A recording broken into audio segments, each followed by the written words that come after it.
Looking at our next example, once again the important parts of the problem are the first octet, which tells us the class, right?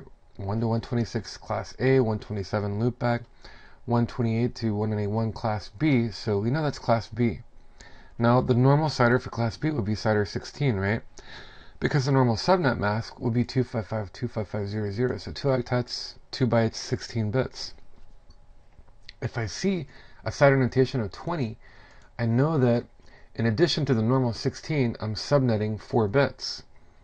So if I fill out the byte table, color-coded in black, the network bits are 16. The additional, extra 4 bits are color-coded green here in the third octet, and then in the last 2 octets, there's 4 bits for hosts in this third octet, and there's 8 bits for host in the last octet. So that's kind of the way it's laid out in the byte table. Choose our formula, 2 to the power of x minus 2, and figure out the number of hosts and subnets. So in order to do that, what are the subnet bits? Well, I'm subnetting these 4 bits. So 2 to the power of 4 minus the 2, that's 16 minus 2 gives me 14 subnets. What are the number of host bits? Well, that's these 4 plus these 8, so 12. 2 to the power of 12 minus 2 is 4,096, and then minus the 2 is 4,094 hosts. So the number of subnets possible is 14, and the number of hosts possible is 4,094. I know the bits because of the CIDR notation up here. What about the mask? If I add 128 plus 64 plus 32 plus 16, I get 240. Okay, also, I know the block is the lowest bit, and that's 16. And were I to subtract 16 from 256, I'd also get 240. Either way. But having all this information, that's everything you need to know to figure out the ranges. So my networks will be based on my block, the base multiple of 16. So they would go 16, 32, 48, 64, and 80.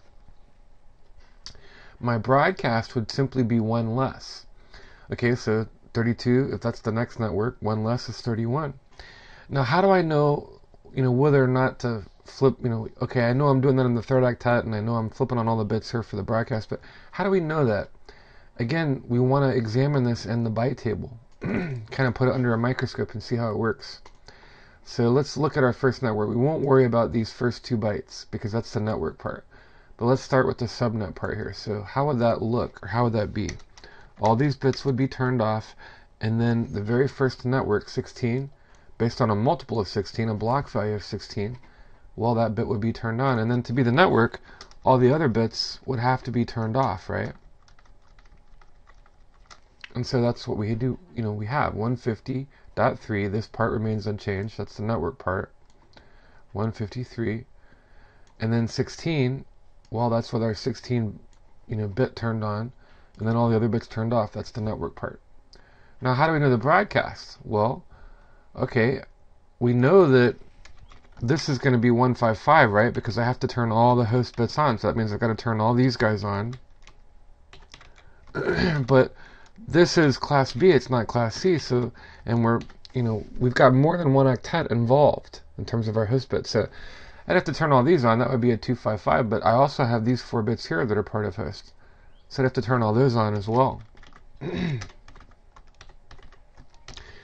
if I did that, well, we know the last octet would be 255. Whenever you turn all the bits on in a byte, that's 255. But what about this octet? It's going to be the combination of my subnet bit, 16, plus 8, 4, 2, and 1. And that's what gives me my 31 there. So 31 and 255, and that would be the broadcast. So if that's the case, well, let's look at the valid range. The last valid IP is 1 less than the broadcast. And since I already have that set up, all of these turned on, what's the, without turning all the host bits on, what's the highest value I can come up with? Well, that's if I shut the 1 bit off. Okay, and then what would that be? Well, that would be 31.254 instead of 255. So that's my last valid IP. What about my first? Well, I'm going to have to set all these back to 0 and flip these bits off. Okay, so if I did that, and I'm on, in this case, network 16, I would leave all these turned off and all these turned off. What's the lowest thing I can come up with? It's going to be to turn this 1 bit on right here. And that's where I get my 16.1. Okay, so that's how, this this example works here. And remember, when you're using Class A and Class B, we tend to think that when we see a 0 or a 255, that's a network or that's a broadcast. And so it's, you can't have valid APs with 0s or 255s. That's not always the case. When you're subnetting and doing CIDR and VLSM and things with Class A and Class B, because you have extra octets, you literally could turn everything off in one octet and have it be a valid AP. In other words, if I wanted to, I could turn everything off here, and that would be 0, as long as I made sure I turned at least one bit on here. See what I'm saying? So the address 150.3.17, right? I'm adding the 16-bit and the 1-bit together. .0 would actually be a valid IP address. We're not breaking the rules there. We're not, turning all the bits on or all the bits off, so to speak. Why? How come I can get away with that? Why can't I turn all the bits on in the last octet or turn all the bits off? Because as long as I make sure that I don't turn them all on in this octet, I'm not breaking the rules. So 17.0, it looks like an invalid IP, but it's not. It's a valid IP. Likewise, if I turned all these bits on, I could have an IP address that ended in 255 instead of 0. And again, that looks, you're like, man, an IP address that ends in 0, that can't be right. Or IP address that ends in 255, that can't be right. But it's okay. I can do that as long as I make sure that I don't turn all these bits on. I'd have to have at least this bit shut off right here. And maybe I would turn these guys on here. Okay. So, and then I could have all these bits turned on, 255 in the last octet. I could have all these bits turned off, 0 in the last octet, as long as I don't turn them all on and I don't turn them all off in the third octet. And the reason is, because you're combining, right, you're concatenating these 4 bits with these 8 bits over here for a total of 12 bits. So, don't judge too quickly. When you see a 255, when you see a 0 in the last octet or the second octet, things aren't always what they seem. In this next example, we're back to a Class C. And once again, the two important parts of our problem are the first octet. We know it's a Class C. Why? Because it falls within the range of 192 to 223. Now, we also know that the normal mask for a Class C is 255, 255, 2550, meaning the normal CIDR would be CIDR 24. If I see CIDR 28, I know that there are 4 additional bits being used for subnetting other than the normal 24 bits used for the network part. So again, I just color-coded it in the byte table. So the first 3 bytes, those 24 bits, CIDR 24, are all in black, and that's the network part. The additional 4 bits, because we're using CIDR 28 on that Class C, are color-coded as green in the last octet. And then I have 4 bits here, the host bits, that are color-coded as red. Okay? So once again, if we were to apply our formula, in this case, it's just one of these 5 basic combinations here. And how does that work? Well, let's look at the bits. If I'm using 4 bits for the subnetting, in the last octet, that leaves 4 bits left for the hosts. So this is kind of an easy one because it's going to be the same, right? Plug it into the formula, 2 to the power of x minus 2. Well, it's the same. For subnet bits, that's 2 to the power of 4 minus 2, or 16 minus 2 gives you 14 subnets. For host bits, that's 2 to the power of 4, which is 16 minus 2 gives you 14 hosts. So we figured all this out now. We know the number of subnets, the number of hosts, the number of bits we're using because of our CIDR. And we know this because of our formula. We know this because of our CIDR notation up here. And how do we figure out the mask? Well, let's add them all up. 128 plus 64 plus 32 plus 16 gives you a mask of 240. Or, if you prefer, look at the lowest bit value, the block, and subtract that from 256. Either way, you're going to end up with 240. So we know the block because it's the lowest bit, and that's 16. And you could either look it up in the byte table, calculate it, figure it out, or you could memorize these combinations. Whatever's easier. But we know because of the block value being 16, everything is going to be based on a multiple of 16. So now we can go ahead and figure out our networks. 16, 32, 48, 64, and 80 respectively. Now the broadcast would be easy to figure out, right? The next network, 32, if I subtract 1, that gives me the broadcast, which is 31. And you could do that all the way down. Like I know even on the last network, I'm only doing 5 here. I'm not listing them all, but I know the next network, based on a multiple of 16, would be 96. I subtract 1, 95. That's got to be my broadcast. I can figure out the start then by simply adding 1 to the network address And I can figure out the end by simply subtracting 1 from the broadcast address. Either way, and then of course, if we look at it in a byte table, we will. So our first subnet would be with the 16-bit turned on. And our network would be all the host bits turned off. Remember, these are the ones color-coded in red. So there's our 16. The first valid IP would be what? I turned the 1 bit on. So 16 plus 1, that's 17. And there is our first valid start address, 17. The last valid address, well, this would be a broadcast, right, if we turned all the bits on. So 1 less than that, if I turn the 1 bit off, what is 16 plus 8 plus 4 plus 2? Well, that's 30. And then even if I wanted to double check it, okay, well, because of the formula 2 to the power of x minus 2, I know there's got to be 14 hosts. We'll count them up. 17, 18, 19, 20, 21, 22, 23, 24, 25, 26, 27, 28, 29, 30. All right, so I've got 14 hosts there. Everything checks out. In our next example here, we have a company, Dynamic Dinosaurs, a manufacturer of miniature remote control dinosaurs. They have general headquarters, and this is sort of their office layout, right? So we're looking at this problem and we're saying, well, all right, each one of these would be a subnet then, because it's a location, it's a site, as well as the production facilities. And variable length subnet masking, remember that that's a way of cramming more IPs into any given network, or more subnets into any given network than you would normally be able to. And you do that by using a bunch of different subnet masks based on the number of hosts required for a particular subnet. So as opposed to normal subnetting where we're using the same mask all the way through for that subnet, for that network, with variable length subnet masking, or VLSM, hence the name, you're using variable masks. You're using multiple or different masks in that same network. So it does, it allows you to squeeze a lot more IP addresses, a lot more subnets into a given network space than would normally be possible if you weren't using VLSM. And it's not really that bad. Matter of fact, a lot of people, kind of like VLSM better than they do normal classical subnetting or CIDR. So all we really need to know is, okay, how many hosts? And that's going to tell us the values and things. Based on our formula, we know how many hosts we can fit on a given network based on how many bits we allocate. And I'm looking at that here. So, Office 1 has 49 computers. Well, that means I need at least 49 hosts. Well, what in my combinations here, my valid combinations, would be able to accommodate that number of hosts?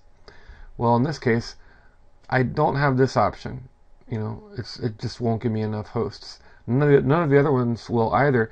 The only option here that would give me a valid number of hosts would be this first option here based on the formula. And remember the block values. They go 64, 32, 16, 8, and 4 for each of these combinations here. And that's what you want to memorize or what you want to know. And we worked it all out in the byte table, so you know how it works. Just memorize it and that'll save you some time. So if that's the case, and those are all my block values for those combinations, then I know that that's going to be block 64. The next one here, well, 32 computers. What's the closest match I can come up with without wasting IPs? This match here. It's one more than I need, but these two here wouldn't give me enough hosts. This one here will it'll accommodate 13 without wasting too much space. Next one's 4. Well, what can I do there? Can't use this combination, or a block of 4, it just doesn't give me enough hosts. But I could use a block of 8 here, and this combination, that would give me 6 hosts, and that would accommodate my 4. This one, I'll use this last combination with a block of 4 because it fits. It's only 2. And you would just go down the list there. So that's what I've done. I filled out a table, and I'm looking at all the hosts applying VLSM and trying to figure out how to subnet them, how to mask them.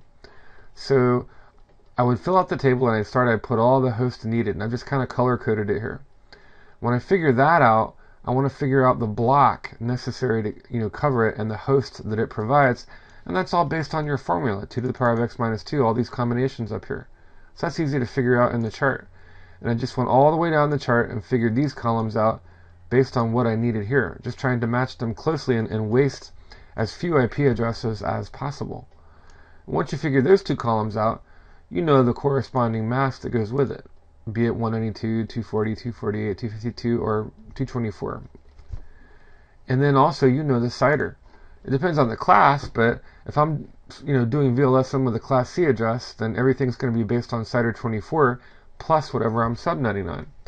So 24 plus 2 bits, in this case, 24 plus 4 bits, 24 plus 5 bits, 24 plus 6 bits. That nothing real. I don't think anything really confusing there about how we got all the information for that table filled out.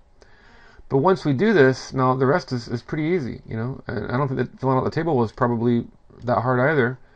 You just use, you're using your combinations up here, so this gives you all the information that you need now to move forward. So what you want to do is position strategically your largest networks first, and that's going to be based on the block value. So I want to lay down network 1, which is a block value of 64 first. And the only condition or rule that you need to meet with VLSM is these all need to be based on a multiple of the block. So whatever the block is, be it 16, 8, 32, 64, whatever, it needs, where you position that network, that subnet, within, the range of, available IP addresses, it has to be based on a multiple of the block or the block itself. So to start out with, I can start this one right at 64 if I wanted to, in 1. Now that means from 64 all the way to 127, right before 128, I can't put anything else there, because all of those IPs would be consumed by that mask. But that would be my largest one. And then where's the next largest? Well, that's my 232 blocks down here. So again, after I position this, then I want to position these right here. And then what are my next largest? Well, those are the 16 blocks, and there's 4 of them. So then I'll position those. And then what's the next to largest after that? Well, that's the 8 blocks. I have 2 of them, I'll position those. And then finally the 4 block, which is just my 2 hosts needed. Those are the smallest. We could tuck those in anywhere. Not a big deal, but there's no hard fast rule that says you have to start with the largest block or network, but I think it's way easier if you do that. It's just going to be much, much, much easier, because you're very limited when you have large networks, whereas you can take small, tiny networks and cram them in anywhere in your address space or your available address space. So having figured all that out and gathered that information and calculated it and color-coded it, let's see how we would position it in a normal, we have that last octet, right, in a normal Class C address where we're subnetting. So utilizing VLSM, here's how we did it.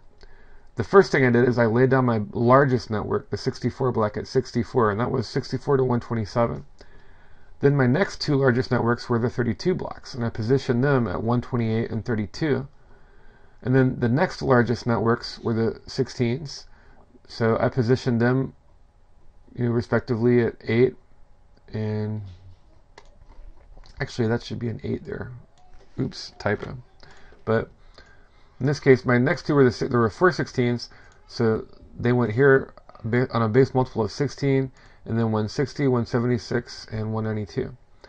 And then my next largest networks, remember up here we had 2 8s, and that was my typo, but so 2 8s, where would I position this? In this case, 8, I'm good, 8 to 16, and then 208 to 216. And then the last 2, I can tuck these guys anywhere. If I wanted to, I could even, I could have even tucked one up here if I wanted to. But that leaves me even, I have a few address spaces left in this range to add maybe a few more small networks if I wanted to. But you can see how, starting with the large ones and then going to the smallest ones is probably the easiest way to do that. And you can also see that you just want to make sure you base everything on the base multiple, the block value. So let's look at another example of VLSM. Sugar Shack, a creator of overpriced and diabetes-inducing hard candy. But these are their buildings, and again, what's the important information? Well, you use your formula, you know your 5 combinations, you know the block values respectively that go with those combinations. So you assess the situation, you look at it, and you say, well, that's my biggest network right there for sure. So what would accommodate that of all these combinations? The only one that could possibly accommodate that would be this one. And that's a block value of 64. And then what's next? Well, 29 and 30, those are sort of the next largest host requirements in our assessment of this company as we're going to set up their subnetting. So what would accommodate that? In this case, this next combination here, a block value of 32. Excuse me. And then you just work your way down all the way to the lowest. So knowing that, again, we populated our table. and we base everything on the block value. So I want to know the number of hosts needed for that network, and I want to match it as closely as I can without wasting too many IPs for my VLSM configuration. So I know that only block 64 will give me enough hosts to accommodate that first network. And I know that doing that, if I'm doing Class C, which is normally CIDR 24, well, a block value of 64 means I'm subnetting on 2 bits. So I have to add 2 more to the CIDR, so I get CIDR 26. And I know if I add the 128 and the 64 bit, that gives me a subnet mask of 192, and my lowest bit is 64.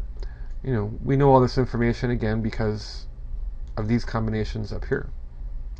So if I know that, and that's taken care of, then I need to move on to my next 2 largest networks, which would be network 9 and network 6 over here. And again, I've color coded them. So that's a block value of 32, and they provide 30 hosts, which are needed. And then of course the CIDR would be 27 because it's 1 more bit for subnetting, and the subnet mask would be 224 because it's 128 plus 64 plus 32. Once I take care of those, what are my next largest networks? My next largest networks, in terms of the the host I need, are going to be right here. That was a block value of 32. This is block value of 16. 7 hosts. In order to accommodate that number of hosts, I'd have to use that. So now I'm using 4 bits in addition to the network bits. That's CIDR 28. Add them all up, I get 240 for my subnet mask. My block is 16. Of course, that's the number of hosts that would be provided. Okay, what's next?